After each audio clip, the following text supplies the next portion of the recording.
So our patrons asked for summer squash you should grow in the series, but then I realized summer squash and zucchini are the same things, and then the research basically said the same thing. So this is you should grow summer squash and or zucchini right here on the Backyard Gardens podcast.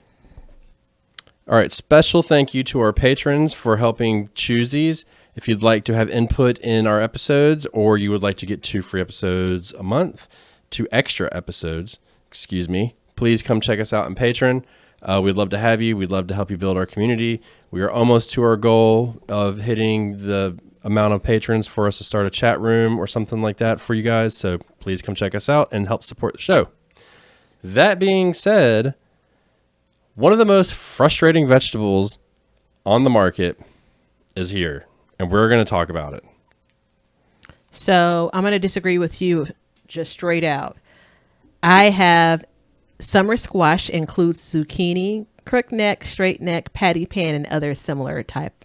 So zucchini is a summer squash, but not all summer squash are zucchini. Here we go. And I am going to agree that since I've met you, I've had nothing but trouble with summer squash. Yeah. I just, it is what I am. I'm just going to say it. So let's get started, and we're going to tell you how to start seeds. So you can buy transplants, or you can direct sow them. If you're going to direct sow them, wait till after your last frost, and I would let the soil warm up a little bit beforehand. We're going to say about 50 degrees, which means your temperatures are always hovering around 50-ish degrees. They're not really dipping into the 30s much or anything like that. You can start seeds indoors, and the good thing about these is once you start hardening off all of your other stuff, you can start these seeds indoors because they only need about 2 to 4 weeks inside because they grow so fast. It's excellent point. They are a great seed for you to, if you don't start seeds, to learn how to start seeds in some way because they're big, they're easy to handle, and they're very fast. So it's really good to start with sowing seeds. And then as far as the height goes, so we've determined in the previous episode that Batavia would have different information, so I'll let her fill in. They get about 2 feet tall and roughly about 3 to 4 feet wide. These are vining plants by nature, so they can very well get 5, 6, 7 feet long, and not high, but long. So just remember that. And you have planting recommendations for depths and stuff. Yeah, so I actually am going to go with they're more compact than you would have like a melon when it comes to vines, right? They're more compact than you would have like runner beans, and even more compact when it comes to like tomato plants. However, you do have huge, large, if you plant zucchini or squash in a field, just watch it. Like it's going to get huge, tall and wide. So be conscious of that. You're going to go about an inch deep when you're planting it, the seeds in the soil, whether you're starting indoors or not. I love that you commented on this is a really easy plant if you're new to starting seeds, because it absolutely is. And I love the tip, which I don't know if I looked at it that way. As I start to harden some of my other summer veggies off, that's a good time to start the seeds indoors, because I've been doing them direct sow for the last couple of years. Just one less thing for me to worry about, but I like that tip. So I'm going to go ahead and talk about foes and companions, because you've already covered plant size, right? Yeah, the one thing I would want to add to that is just remember that these plants love water. They really want to be watered a lot. So, but go ahead. This is the first place I've actually seen something beyond the typical 1 inch of water. I actually have notes that say 1 to 2 inches of rainwater ideally per week. But water is water at this point. If you don't have it raining, it is what it is. So you don't want to have the plant saturated. You just want that soil to be moist, which I know you love that word. Companions and foes. So, I mean, I'm not going to complain about it. Nasturtiums, corn, some would say lettuce, which probably wouldn't be growing through the full season, but there it is, and melons. I also have dill, legumes, marigolds, and borage as companions. And I think it's maybe it's something in like a lot of English folks talk about borage. I've never really heard about it. You're thinking of porridge. No, I'm thinking about borage. Borage. Oh, okay. I'm thinking about like I'm starving too, brother. yeah, the Three Bears. The porridge on the table. So why would I be thinking about that in the midst of this? I don't know. That's what I thought about. So you have something to add for companions, because I have conflicting foes. Yeah, why don't you go through the foes and then we can kind of discuss for a second. So I like this type of detail. Melons are also listed as a foe. Again, these are two different sets of sources, but it's because they're heavy feeders and they can take nutrients away from your squash plants. As I said in a previous episode, you as a gardener can manage against that. Beets, which because squash are going to be growing in kind of the heat of the summer and beets typically are not. So just take that note. But fast growing crops like beets can disrupt the sensitive roots of a squash plant. I had never heard of this until now. Again, I'm only trying to use trusted sources, so that's what they share. Makes sense. Fennel, it's a hardy flowering plant with fast growth rate that can stunt the growth of neighboring squash plants. You have my ears open when you talk about stunting the growth of something. Potatoes is my last foe, and it is these root vegetables can monopolize the nutrients in your garden soil and starve squash plants nearby. Did you say tomatoes? I don't know about that one. I said potatoes. But did you say No, I didn't say tomatoes? tomatoes. I did not say tomatoes. Yeah, so I have a foe of tomatoes. And I want to go back to the companions. I would be curious to know if anybody really plants peppermint next to their squash. I mean, if you put a peppermint plant in your garden, by the end of the year, you're going to have a whole garden of peppermint. I didn't say peppermint. Oh, you didn't? Oh, well, it's on my list. No. Sorry. I thought you did. Okay. It's on my list. Yeah, that's another one. See? So, yeah. And let's be straight up.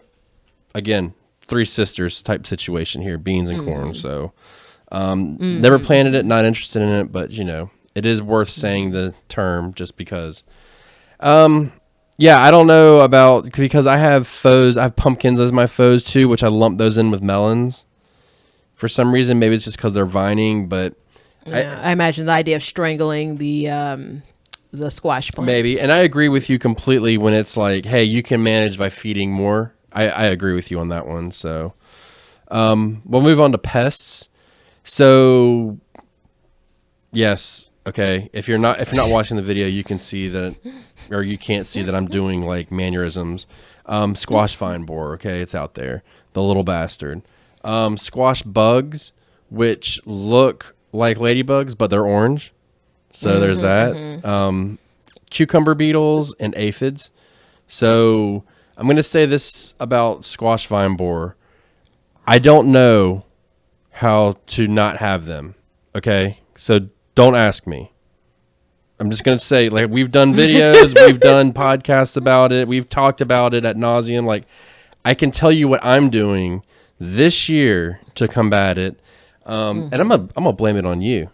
So I was talking to Miss Batavia, and when I was talking to her, I was like, "Oh, I see a squash vine borer, like the moth right now." She's like, "Oh, it's too late, don't you?" And I'm like, "Yeah, but it's cool." So I killed it. First of all, it was full of dust. It was weird. And then like 2 days later, I go look. The base of mine are just riddled with holes. So I decided to pile some soil on top of the stems of my plants to try and get them to root farther up from the damage, and maybe they can kind of take over. So that's kind of that. In the past, I've trimmed them heavily and just tried to like keep them in check and remove the damage. And this year, I'm just like, you know what, take it. Because they grow so fast by seed, I'm just going to go ahead and restart them. So when the squash vine borer moves on, they won't come back and I can have a second crop. So I can transplant mine in. If I start them now, within a month, I can put them in and get a whole second crop out of them because they are fairly fast growers. Yeah. So since we're only halfway through this mini-sode by time-wise and topic, we have enough time to pause and acknowledge how off base you were with your impersonation of me. So for those that are watching the video, look, I'm trying to dial it back to not give what you gave.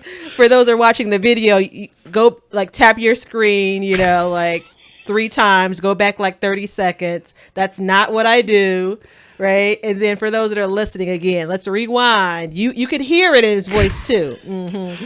There was a sassiness like like, oh, you have squash before me, but that's okay because they're already dead and you know it. I'm like, wait, we weren't on video. We were on the phone. And it absolutely came across like, that's called time of death, son. Like, it's done. That's basically what you said. That's what I heard. And it's true. I had the same It is pest, true. I though, mean, yeah. I went through and I looked, and so that my plants look good. And the only reason why I looked down is because I saw an egg on a stem and I was like, here we go. Yeah. And sure enough, and I think I'm tired, man. It makes me tired. And squash bugs too. Squash bugs are, I don't have as much crazy damage by them, but you need to stay on top of those as well. And those are the ones where everybody's looking for the eggs under the leaves and stuff like that. Just know that they are orange that look like, or they're orange bug that look like ladybugs. Okay. Yeah. So don't confuse them.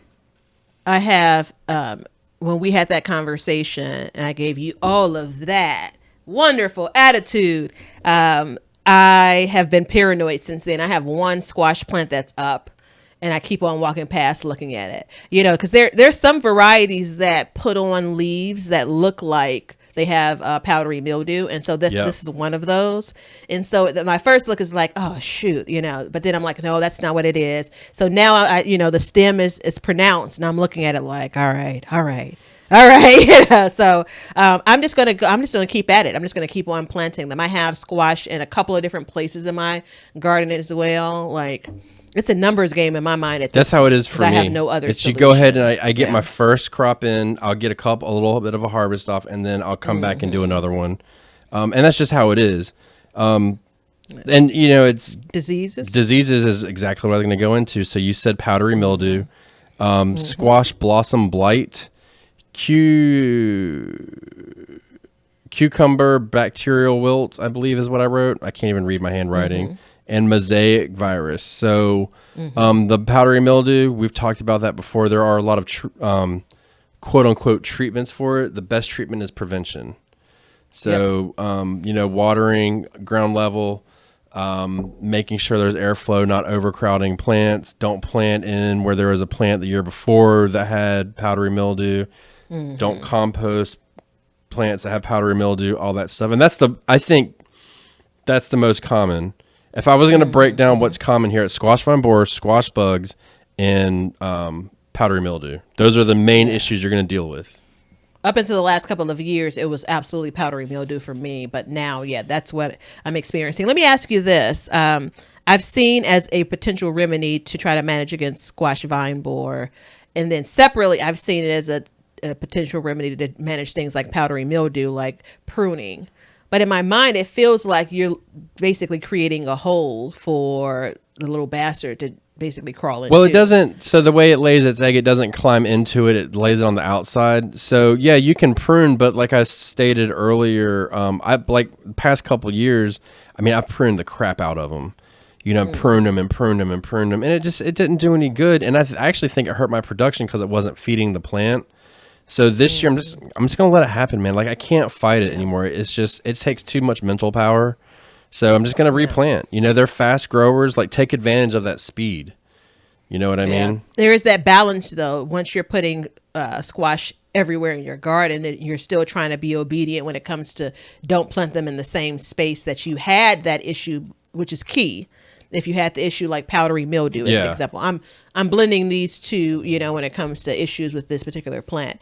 I have said it before. I'll say it again. I'm not even that crazy about summer squash. Yeah. However, I am not a quitter. So I've gone from having, look, this is what happens. You have more than you need, and then it's taken away from you, and now you really, really want it. Well, so that's where I'm at. That's why I like that it's lumped in with zucchini, because I could care less about summer squash too, but I do like zucchini. So I like that it's lumped in, and it also covers like a bunch of different kinds of squashes. So yeah. Harvesting? Yeah. Do you want to go over it? Yeah, harvesting, it's, I have a picture somewhere probably on my Facebook from years ago where I have a zucchini that is the size from my elbow to my fingers. And I was so impressed with myself until I cut into it. Yeah. Right. So you want to harvest these plants when they're younger, when they're smaller.